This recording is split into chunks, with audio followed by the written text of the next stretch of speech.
यहाँ सुबेल पर्वत पर प्रातः काल श्री रघुनाथ जी आगे, और उन्होंने सब मंत्रियों को बुलाकर सलाह पूछी कि शीघ्र बताइए अब क्या उपाय करना चाहिए। जामवंत जी ने श्री राम जी के चरणों में सिर नवा करके बोले, हे सर्वज्ञ, हम सब कुछ जानने वाले हैं, सबके हृदय में बसने वाले हैं, अंतर्यामी हैं, बुद्धि बल तेज धर्म और गुणों की राशि। सुनिए, मैं अपनी बुद्धि के अनुसार सलाह देता हूँ कि बाली कुमार अंगद को दूत बनाकर भेजा जाए। ये अच्छी सलाह सबके मन में जच गई। कृपा के निधान श्री रामचंद्र जी ने अंगद से कहा, हे बल बुद्धि और गुणों के धाम, बाली पुत्र है तात, तुम मेरे काम के लिए लंका जाओ। तुमको बहुत समझा कर क्या कहूँ, मैं जानता हूँ तुम परम चतुर हो। शत्रु से वही बातचीत करना जिससे हमारा काम हो और उसका कल्याण हो। प्रभु की आज्ञा। सिर चढ़कर और उनके चरणों की वंदना करके अंगद जी उठे और बोले, हे भगवान श्री राम जी, आप जिस पर कृपा करें वही गुणों का समुद्र हो जाता है। स्वामी, सब कार्य अपने आप सिद्ध हैं। यह तो प्रभु ने मुझे को आदर दिया है जो मुझे अपने कार्य पर भेज रहे हैं। ऐसा विचार कर युवराज अंगद का हृदय हर्षित और शरीर पुलकित हो गया। चरणों की वंदना करके और भगवान की प्रभुता हृदय में धरकर अंगद को सिर नवाकर चले। प्रभु के प्रताप को हृदय में धारण किए रणबांकुरों के वीर बलि पुत्र स्वाभाविक ही निर्भय हैं। लंका में प्रवेश करती रावण के पुत्र से भेंट हो गई, जो वहां खेल रहा था। बातों ही बातों में दोनों में झगड़ा बढ़ गया, क्योंकि दोनों ही अतुलनीय बलवान थे और फिर दोनों ही युवा अवस्था थी। उसने अंगद पर लात उठाई। अंगद ने वही पैर पकड़कर उसे घुमाकर जमीन पर पटक मारा। राक्षस के समूह भारी योद्धा देखकर जहाँ तहाँ भाग चले। वह डर के मारे पुकार भी न मचा सके, एक दूसरे को मर्म नहीं बतलाते। उस रावण के पुत्र का वध समझकर सब चुप मार कर रह जाते हैं। रावण पुत्र की मृत्यु जान और राक्षसों के भय के मारे भागते देख नगर भर में कोलाहल मच गया कि जिसने लंका जलाई वही बानर फिर आ गया है। सब अत्यंत भयभीत होकर विचार करने लगे कि विधाता अब न जाने क्या करेगा, कि वे बिना पूछे ही अंगद को रावण के दरबार की राह बता देते हैं, जिसे वे देखते ही वही डर के मारे सूख जाता है। श्री राम जी के चरण कमलों का स्मरण करके अंगद रावण की सभा के द्वार पर गए और वे धीर वीर और बल की राशि अंगद सिंह की सी एड से इधर उधर देखने लगे। तुरंत ही उन्होंने एक राक्षस को भेजा और रावण को अपने आने का समाचार सूचित किया। सुनते ही रावण हंसकर बोला, बुलाओ, देखो कहाँ है बंदर। आज्ञा पाकर बहुत से दूत दौड़े और वानरों में हाथी के समान अंगद को बुला लाए। अंगद ने रावण को ऐसे बैठे हुए देखा जैसे कोई प्राण युक्त सजीव काजल का पहाड़ बैठा हुआ हो। भुजाएं वक्षों और सिर पर्वतों के शिखर के समान है। रोमावली मानो बहुत सी लताएं हैं। मुंह, नाक, क्षैत्र नेत्र और कान पर्वत की कंदराओं खोओं के बराबर हैं। अत्यंत बलवान बांके वीर बलि पुत्र अंगद सभा में गए। वे मन में जरा भी नहीं झिझके। अंगद को देखते ही सब सभासद उठ खड़े हुए। यह देखकर रावण के हृदय में बड़ा क्रोध हुआ। जैसे मतवाले हाथियों के झुंड में सिंह निशंक होकर चला जाता है, वैसे ही श्री राम जी के प्रताप के हृदय में स्मरण करके निर्भय सभा में सिर नवाकर बैठ गए। रावण ने कहा, अरे बंदर, तू कौन है? अंगद ने कहा, दशग्रीव, मैं श्री रघुवीर का दूत हूँ। मेरे पिता से और तुमने मित्रता थी, इसीलिए हे भाई मैं तुम्हारी भलाई के लिए ही यहाँ आया हूँ। तुम्हारा उत्तम कुल है, पुलत्स ऋषि के तुम पौत्र हो। शिव जी और ब्रह्मा जी की तुमने बहुत प्रकार से पूजा की है, उनसे वर पाए हैं और सब काम सिद्ध किए हैं। लोकपालों और राजाओं को तुमने जीता है। राजमत से या मोहवश तुम जगत जननी सीता को हर लाए हो। अब तुम मेरे शुभ वचन, मेरी हित भरी सलाह सुनो, जिसके अनुसार चलने से प्रभु श्री राम जी तुम्हारे सब अपराध क्षमा कर देंगे। दांतों में तिनका दबाओ, गले में कुल्हाड़ी डालो और कुटुंबियों सहित अपने स्त्रियों के साथ लेकर आदरपूर्वक जानकी जी को आगे करके इस प्रकार सब भय छोड़कर चलो। हे शरणागत के पालन करने वाले रघुवंश शिरोमणि श्री राम जी, मेरी रक्षा कीजिए, रक्षा कीजिए। इस प्रकार आते प्रार्थना करो, पुकार सुनते ही प्रभु तुमको निर्भय दे देंगे। रावण ने कहा, अरे बंदर के बच्चे, संभाल कर बोल, मूर्ख, मुझ देवताओं के शत्रु को तूने जाना नहीं। अरे भाई, अपना और अपने बाप का नाम तो बता, किस नाते से मित्रता मानता है। अंगद ने कहा, मेरा नाम अंगद है, मैं बाली का पुत्र हूँ। उनसे कभी तुम्हारी भेंट हुई थी। अंगद का वचन सुनते ही रावण कुछ सकुचा गया और बोला, हाँ मैं जान गया, मुझे याद आ गया, बाली नाम का एक बंदर था। अरे अंगद, तू ही बाली का लड़का है। अरे कुशल नाशक, तू तो अपनी कुल रूपी बांस के लिए अग्नि रूप ही पैदा हुआ, गर्भ में ही क्यों न नष्ट हो गया। तू व्यर्थ ही पैदा हुआ, जो अपनी ही मुंह से तपस्वियों का दूत कहलाता है। अब बाली की कुशलता तो बता, वह आजकल कहाँ है। तब अंगद ने हंसकर कहा, कुछ दिन बीतने पर स्वयं ही बाली के पास जाकर अपने मित्र को हृदय लगा कर उसी से कुशल पूछ लेना।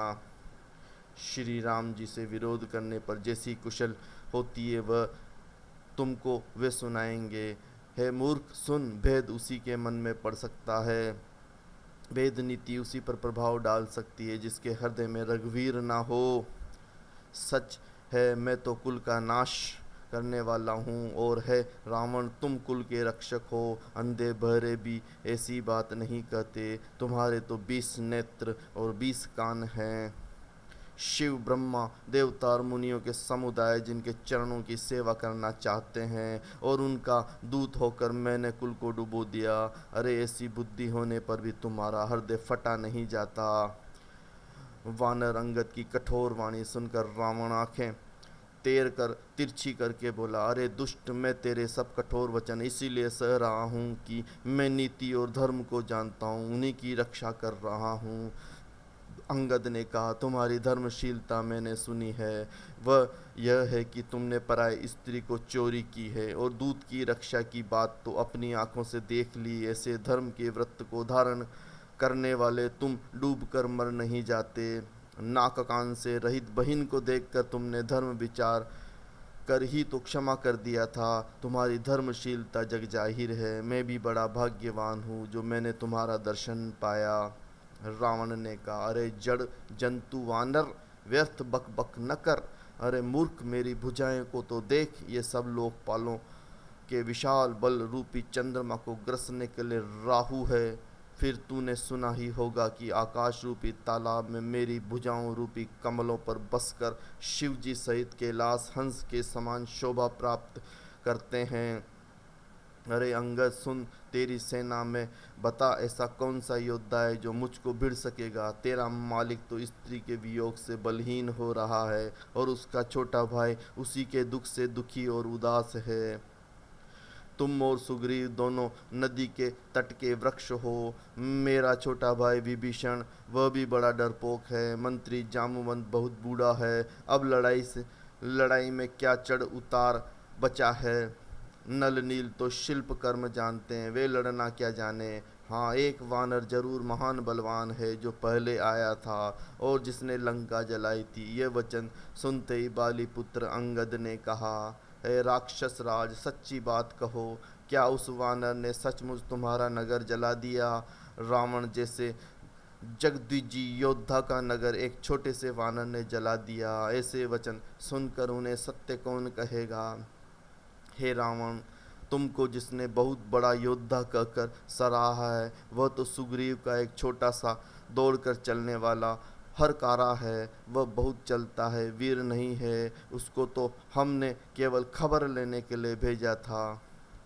क्या सचमुच ही उस वानर ने प्रभु की आज्ञा पाए बिना ही तुम्हारा नगर जला डाला। मालूम होता है इसी डर से वह लौटकर सुग्रीव के पास नहीं गया और कहीं छिपा रहा। हे रावण, तुम सत्य ही कहते हो, मुझे सुनकर कुछ भी क्रोध नहीं है। सचमुच हमारी सेना में कोई भी ऐसा नहीं है जो तुमसे लड़ने में शोभा पाए। प्रीति और बेर बराबरी वालों से ही करना चाहिए। नीति ऐसी ही है सिंह यदि मेंढक को मारे तो क्या उसे कोई भला कहेगा। यद्यपि तुम्हें मारने में श्री राम जी की लघुता और बड़ा दोष भी है, तथापि हे रावण सुनो, क्षत्रिय जाति का क्रोध बड़ा कठिन होता है। वक्रोक्ति रूपी धनुष के वचन रूपी बाण मारकर अंगद ने शत्रु का हृदय जला दिया। वीर रावण उन बाणों को मानो प्रत्युत्तर रूपी संडासियों से निकाल रहा है। तब रावण हंसकर बोला, बंदर, यह एक बड़ा गुण है कि जो उसे पालता है उसका वह अनेकों उपायों से भला करने की चेष्टा करता है। अंगद कहता है, एक रावण की बात कहने में तो मुझे बड़ा संकोच हो रहा है। वह बहुत दिनों तक बाली की कांख में रहा था। इनमें से तुम कौन से रावण हो? खींचना छोड़कर सच सच बताओ। रावण ने कहा, अरे मूर्ख सुन, मैं वही बलवान रावण हूँ जिसकी भुजाओं की लीला कैलाश पर्वत जानता है, जिसकी शूरता उमापति महादेव जानते हैं, जिन्हें अपने सिर रूपी पुष्प चढ़ाकर मैंने पूजा था। सिर रूपी कमलों को अपने हाथों से उतार उतार कर मैंने अनगिनत बार त्रिपुरारी शिव जी की पूजा की। अरे मूर्ख, मेरी भुजाओं का पराक्रम दिक्पाल जानते हैं, जिनके हृदय में वह आज भी चुभ रहा है। अंगद ने कहा, अरे 20 भुजा वाले, यदि तेरी 10 जीभें मैंने नहीं उखाड़ ली तो सचमुच मैं लबाड़ ही हूँ। श्री रामचंद्र जी के प्रताप को समझकर स्मरण करके अंगद क्रोधित हो उठे और उन्होंने रावण की सभा में प्रण करके दृढ़ता के साथ पैर को रोप दिया। श्री राम जी लौट जाएंगे, मैं सीता जी को हार गया। रावण ने कहा, है सब वीरों सुनो, पैर पकड़कर बंदर को पृथ्वी पर पछाड़ दो। इंद्रजीत, मेघनाथ आदि अनेकों बलवान योद्धा जहां तहां से हर्षित होकर उठे हुए पूरे बल से उपाय करके झटपटते रहे, पर पैर टलता नहीं। तब सिर नीचा करके फिर अपने स्थानों पर जा बैठते। काकभूषण जी कहते हैं, वे देवताओं के शत्रु राक्षस फिर उठकर झपटते हैं, परंतु है सर्प के शत्रु गरुड़ जी अंगद का चरण उसने वैसे ही नहीं टलता जैसे कुयोगी विषी पुरुषी मोह रूपी वृक्ष को नहीं उखाड़ पाते। करोड़ों वीर योद्धा जो बल में मेघनाथ के समान थे हर्षित होकर उठे, वे बार बार झपटते, पर वानर का चरण नहीं उठता। तब लज्जा के मारे सिर नवाकर बैठ जाते। जैसे करोड़ों विघ्न आने पर भी संत का मन नीति को नहीं छोड़ता, वैसे ही वानर अंगद का चरण पृथ्वी को नहीं छोड़ता। यह देखकर शत्रु रावण मद दूर दूर हो गया। अंगद का बल देखकर सब हृदय में हार गए। तब अंगद के ललकारने पर रावण स्वयं उठा, वह अंगद का चरण पकड़ने लगा। तब बाली कुमार अंगद ने कहा, मेरा चरण पकड़ने के बचा ही नहीं है। अरे मूर्ख, तू जाकर श्री राम जी के चरण में क्यों नहीं पड़ता। यह सुनकर वह मनी मन सकुचाकर लौट गया। उसकी सारी श्री जाती रही। वह ऐसा तेजहीन हो गया जैसे मध्याह्न में चंद्रमा दिखाई देता है। वह सिर नीचा करके सिंहासन पर बैठा, मानो सारी संपत्ति गवा कर बैठा हो। श्री रामचंद्र जगत भर के आत्मा और प्राणों के स्वामी है, उनके विमुख रहने वाला शांति कैसे पा सकता है। शिव जी कहते हैं, उमा, जिन श्री रामचंद्र जी के भूमि विलास भोग के इशारों से विश्व उत्पन्न होता है और फिर नाश को प्राप्त होता है, जो तृण के व्रज और व्रज को तृण बना देते हैं, तृण निर्बल को महान और महान को प्रबल को अत्यंत निर्बल कर देते हैं, उनके दूत का प्रण कैसा टल सकता था। फिर अंगद ने अनेकों प्रकार से नीति कही, पर रावण नहीं माना, क्योंकि उसका काल निकट आ गया था। शत्रु के गर्व को चूर करके अंगद ने उनकी प्रभु की श्री रामचंद्र का सुयश सुनाया और फिर वह राजा बलि का यह पुत्र यह कहकर चल पड़ा, रणभूमि में तुझे खेला खेला कर न मारूं तब अभी पहले से क्या बड़ाई करूं। अंगद ने पहले ही सभा में आने से पूर्व ही उसके पुत्र को मार डाला था। वह संवाद सुनकर रावण दुखी हो गया। अंगद का प्रण सफल देखकर सब राक्षस भय से अत्यंत ही व्याकुल हो गए। शत्रु के बल का मर्दन कर बल की राशि वाले बाली पुत्र अंगद ने हर्षित होकर श्री रामचंद्र के चरण कमल पकड़ लिए। उनका शरीर पुलकित और नेत्रों में आनंद के